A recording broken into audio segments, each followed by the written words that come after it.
धुळे जिल्ह्याचा तापमानाचा पारा गेल्या 4 दिवसापासून 43 अंशाच्या पुढे गेलेला आहे। काल हे तापमान 45.1 होतं, तर आज हे तापमान 1 अंशाने घटलं आहे। मात्र आजचं तापमान देखील 44 अंश आहे आणि या 44 अंशाच्या तापमानामुळे हा शैक्षणिक चौक या ठिकाणी तुम्हाला जर बघितलं तर या ठिकाणी शुकशुकाट पाहायला मिळतो आहे। नेहमीच या चौकामध्ये मोठ्या प्रमाणात नागरिकांची वर्दळ असते, विद्यार्थ्यांची वर्दळ असते।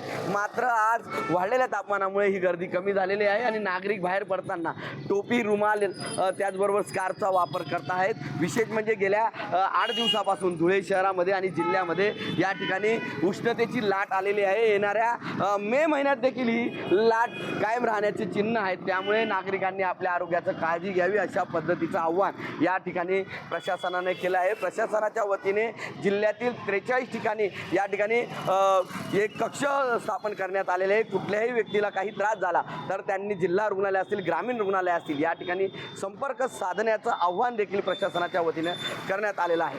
मनीष मासोळे, TV9 मराठी, धुळे।